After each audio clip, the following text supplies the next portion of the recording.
Good evening guys, structure RS में आपका फिर से स्वागत है।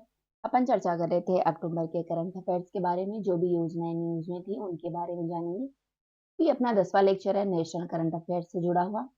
तो सबसे पहले आज चर्चा करेंगे प्रधानमंत्री ई ड्राइव योजना के बारे में।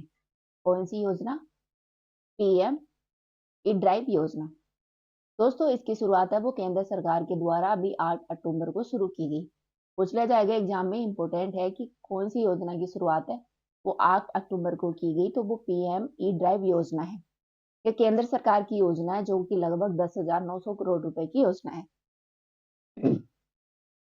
इसका उद्देश्य है इलेक्ट्रिक वाहनों में तेजी लाना, चार्जिंग इंफ्रास्ट्रक्चर को बढ़ावा देना, साथ ही इलेक्ट्रिकल व्हीकल मैन्युफैक्चरिंग इकोसिस्टम को प्रोत्साहित करना है। ठीक है। गाइस, वर्तमान में क्या है कि जो पोल्यूशन है वो बढ़ता जा रहा है। इसको कंट्रोल करने के लिए, जो गाड़ियों के थ्रू जो पोल्यूशन बढ़ता है उसे कंट्रोल करने के लिए इलेक्ट्रिक वाहनों के जो प्रचलन है वो बढ़ता जा रहा है। राइट। तो इसी उद्देश्य को ध्यान में रखते हुए इलेक्ट्रिक वाहनों को अपनाने की तेजी लाने के लिए पीएम ई ड्राइव योजना है वो शुरू की गई है। यह योजना 1 अक्टूबर 2024 से 31 मार्च 2026 तक चलेगी। ध्यान रखना, ये कब तक चलेगी? 2024 से 2026 तक। इस योजना के तहत जो इलेक्ट्रिक दो पहिया वाहन है उनके लिए सब्सिडी बैटरी पावर के आधार पर 500 रुपए प्रति किलोवाट घंटा तय किया गया है। कितने रुपए? 5,000 रुपए। योजना के दूसरे वर्ष में इसे आधार बनाकर 2,500 रुपए प्रति किलोवाट घंटा कर दिया जाएगा, जो कि कुल लाभ का लगभग 5,000 रुपए से अधिक नहीं होगा। ठीक है दोस्तों, इस समय सॉरी इस समय ओला, टीवीएस, एथर एनर्जी, हीरो, चेतक, बजाज जैसी कंपनियां हैं वो बैटरी की क्षमता का 2.88 से 4 किलोवाट तक है, जिसे बढ़ाकर सरकार का बढ़ाने का उद्देश्य है। और इसकी कीमत है 90,000 से 1.5 लाख के बीच में। इस कीमत को सरकार का घटाने का उद्देश्य है। ठीक है। तो आपको तो यही ध्यान रखना है कि पीएम ई ड्राइव योजना किससे जुड़ी हुई है? ये इलेक्ट्रिक वाहनों से जुड़ी हुई एक योजना है जो 8 अक्टूबर को शुरू की गई। इसकी अवधि है 2024 से 2026 तक। राइट। ये है प्रधानमंत्री नरेंद्र मोदी ने अक्टूबर 2024 में इंडियन इंस्टीट्यूट ऑफ स्किल्स का उद्घाटन कहां पर किया? इसका इंडियन इंस्टीट्यूट ऑफ स्किल का उद्घाटन कहां पर किया? तो गाइस, इसका उद्घाटन अपने मुंबई में किया गया हाल ही में अपने पीएम के द्वारा। जो इंडियन इंस्टीट्यूट ऑफ स्किल है वो टी पर पी पब्लिक प्राइवेट पार्टनरशिप है, उसके मॉडल के माध्यम से जो कौशल विकास है, स्किल डेवलपमेंट है, उद्यमिता मंत्रालय है और भारत सरकार तथा टाटा के बीच में एक महत्वपूर्ण सहयोग इंस्टीट्यूट है। राइट। आगे है वन्य जीव कोष की लिविंग प्लेनेट रिपोर्ट के बारे में। यहाँ पे सबसे इंपॉर्टेंट बात यह है कि जो लिविंग प्लेनेट रिपोर्ट है वो किसके द्वारा जारी की जाती है? तो ये की जाती है WWF के द्वारा, world wide fund for nature के द्वारा, जिसे हिंदी में कहते हैं विश्व वन्यजीव कोष। दोस्तों, इस रिपोर्ट के अनुसार दुनिया भर में विगत वर्षों में जो 50 वर्ष है, इसके दौरान 1970 से 2020 तक, इन 50 वर्षों के दौरान वैश्विक वन्यजीव की संख्या है उनमें 73% की गिरावट आई है।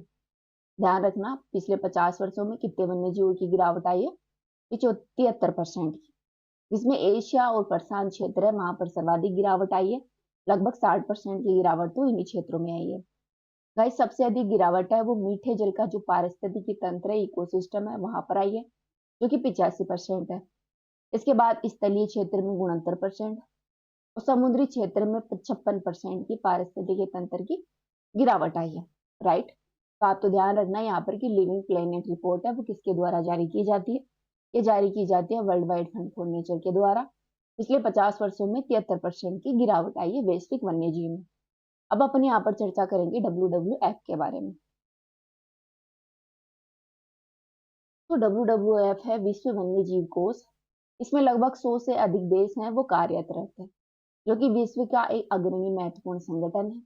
गाइस, ये इंटरनेशनल ग्रुप का एक एनजीओ है, एक गैर सरकारी संगठन है जिसकी स्थापना 1961 में की गई थी। कब की गई थी? 1961 में की गई थी। ध्यान रखना, ये एक तरह का गैर सरकारी संगठन है एक तरह का एनजीओ है, नॉन गवर्नमेंट ऑर्गेनाइजेशन है। इसका हेडक्वार्टर है वो गेलैंड स्विट्जरलैंड में है। ध्यान रखना, हेडक्वार्टर के बारे में पूछ लिया जाता है, ये कहाँ है, गेलैंड स्विट्जरलैंड में। दोस्तों इसका मिशन है प्रकृति का संरक्षण करना, साथ ही पृथ्वी पर जो जीवन की विविधता है उसके समक्ष जो भी खतरे उत्पन्न होते हैं उनको कम करना है। WWF है वो विश्व भर के लोगों के साथ हर स्तर पर सहयोग करता है ताकि ऐसे नवोन्मेषी समाधान विकसित किए जा सकें जिससे समुदायों, वन्यजीवों और उनके निवास स्थानों की रक्षा हो सके। दोस्तों इंडिया में WWF इंडिया प्रोग्राम है वो शुरू किया गया है, world wide fund for nature India, जिसे WWF इंडिया के नाम से भी जाना जाता है। इसकी शुरुआत है वो 1969 में की गई थी, एक धर्मार्थ ट्रस्ट के रूप में इसकी शुरुआत की गई थी। जो WWF इंडिया है वो एक स्वायत्त संरचना के माध्यम से कार्य करता है, जिसका सचिवालय है वो नई दिल्ली में है। ध्यान रखना इसका सचिवालय कहाँ है, वो है अपने न्यू दिल्ली में। इसका कार्यालय है वो पूरे भारत में फैले हुए हैं, राइट। तो अपने WWF के बारे में चर्चा की, जिसका हेडक्वार्टर गेलैंड में है, एक प्रकार का एनजीओ है और 1961 में बना था, जो कि प्रकृति संरक्षण और पृथ्वी पर जीवन है उसमें डाइवर्सिटी है उसके खतरों से निपटने के लिए यह महत्वपूर्ण काम करता है। यह है ई श्रम वन स्टॉप सॉल्यूशन के बारे में, अर्थात ई श्रम पोर्टल 2.0 के बारे में। दोस्तों ई श्रम यह पोर्टल है जो अनऑर्गेनाइज सेक्टर के कर्मचारी हैं, जो असंगठित क्षेत्र में जो लोग काम करते हैं उनके कल्याण के लिए इसे लॉन्च किया गया है। इसको लॉन्च किया गया था 26 अगस्त 2021 को, राइट। इस पोर्टल में केंद्र सरकार की लगभग 10 कल्याणकारी योजनाओं को जोड़ा गया है।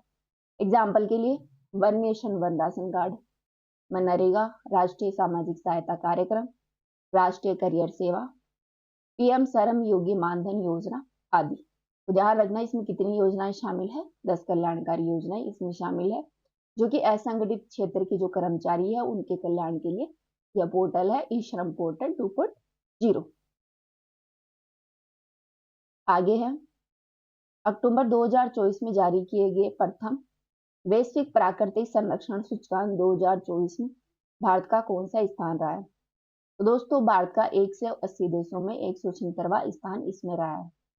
इसमें रहा है वैश्विक प्रकृति संरक्षण सूचकांक। यह पहली बार जारी किया गया जिसमें भारत 180 देशों में 176वें स्थान पर है। ध्यान रखना इसमें शीर्ष स्थान पर कौन है, वो लग्जमबर्ग है, जो कि यूरोपीय एशिया है, यूरोप है उसका एक महत्वपूर्ण देश है। ये पहला सूचकांक जारी किया गया, तो ये पूछ सकता है अपने RS3 में, क्योंकि ये पहली बार जारी किया गया है कि वैश्विक प्रकृति संरक्षण सूचकांक 2024। भारत की रैंक है 176वीं, राइट। यह संयुक्त राष्ट्र जनसंख्या कोष। दोस्तों हाल ही में संयुक्त राष्ट्र जनसंख्या कोष ने भारत के किस प्रयास को SDG लक्ष्य के करीब मानते हुए उसकी प्रशंसा की है।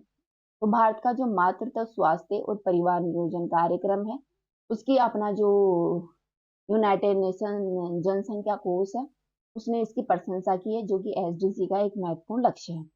अपन यहाँ पर चर्चा करेंगे संयुक्त राष्ट्र जनसंख्या कोष के बारे में। दोस्तों संयुक्त राष्ट्र जनसंख्या कोष है वो अपने यूनाइटेड नेशन जनरल असेंबली है उसका एक सहायक अंग है, इसका यूनाइटेड नेशन जनरल असेंबली का, जो कि यौन प्रजनन स्वास्थ्य से संबंधित एजेंसियां हैं उसके रूप में यह काम करता है, राइट। संयुक्त राष्ट्र जनसंख्या कोष है का जनादेश है वह संयुक्त राष्ट्र आर्थिक और सामाजिक परिषद है, इकोसोक है, उसके द्वारा स्थापित किया गया है। ध्यान रखना ये पूछ लिया जाता है कि इसका जो जनादेश है वो किसके द्वारा स्थापित किया गया, वो इकोसोक के द्वारा, जिसका पूरा नाम है इकोनॉमिक एंड सोशल काउंसिल, ठीक है। और ये सहायक अंग है यूनाइटेड नेशन जनरल असेंबली का। इसकी स्थापना की बात करें गाइस, तो इसकी स्थापना की गई थी 1967 में एक ट्रस्ट फंड के रूप में। इसका परिचालन वर्ष है 1969, राइट।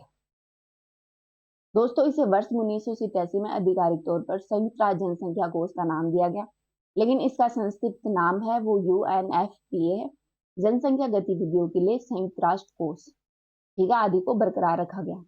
ध्यान रखना पहले इसका नाम क्या था, जनसंख्या गतिविधियों के लिए संयुक्त राष्ट्र कोष, और वर्तमान नाम है संयुक्त राष्ट्र जनसंख्या कोष, राइट। इसके उद्देश्य के बारे में जाने तो जो अपने SDG गोल हैं SDG 3, 4 और जो 5 है, 3, 4, 5 SDG गोल है। 3 है जो कि स्वास्थ्य से जुड़ा हुआ है, 4 है वो शिक्षा से जुड़ा है और 5 है वो समानता से जुड़ा हुआ है। ठीक है, इन तीनों लक्ष्यों को ये ध्यान में रखकर काम करता है, राइट। इसमें फंड कहाँ से आता है उसके बारे में जानें। तो इस कोर्स में संयुक्त राष्ट्र का जो बजट है उसके थ्रू इसमें फंड नहीं आता है। इसके बजाय जो दान करने वाली सरकार होती है, साथ ही कोई अंतर सरकारी संगठन हो गया, निजी क्षेत्र हो गया, या कोई फाउंडेशन होगी, या कोई व्यक्ति जो स्वैच्छिक रूप से दान करना चाहता है, वो इस संस्थान में दान कर सकता है। इसके माध्यम से यहाँ पर फंड आता है, राइट। तो ये आपने जाना संयुक्त राष्ट्र जनसंख्या कोष के बारे में। ये है हाल ही में 5 नई क्षेत्रीय भाषाओं को शास्त्रीय भाषा का दर्जा दिया गया है। इसी तरह देश में कुल कितनी क्षेत्रीय भाषाएं हो गई है? तो गाइस पहले भारत में टोटल 6 क्षेत्रीय भाषा थी। वर्तमान में 5 भाषाओं को और ऐड कर दिया गया। इस तरह टोटल 11 भाषाएं हैं वो शास्त्रीय भाषाएं में इंक्लूड हो गई हैं। ये नई भाषाएं हैं असमिया, बंगाली, मराठी, पाली और प्राकृत।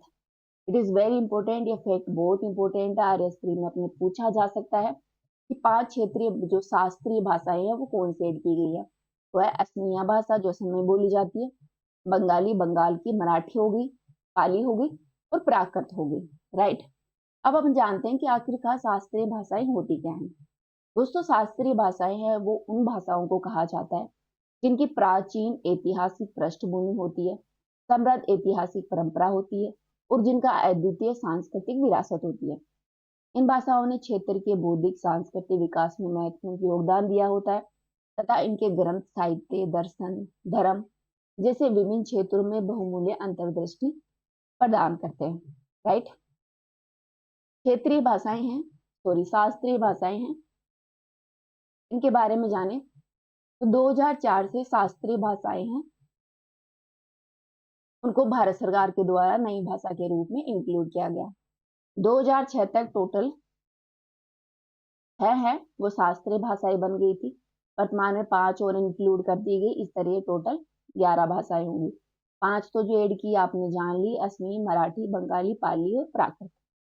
6 हैं वो देख सकते हैं पुरानी, तमिल जिसे 2004 में शामिल किया गया था, 2005 में संस्कृत को, 2008 में तेलुगु कन्नड़ को, 2013 में मलयालम और 14 में ओडिशा को, जो ओडिया भाषा है उसको शास्त्रीय भाषा का दर्जा दिया गया। ये पूछ लिया जाता है कि कौन सी भाषा है उसे शास्त्रीय भाषा का दर्जा दिया गया है, तो दिया गया है जो कि है तमिल, संस्कृत, तेलुगु, कन्नड़, मलयालम और ओडिया भाषा, राइट।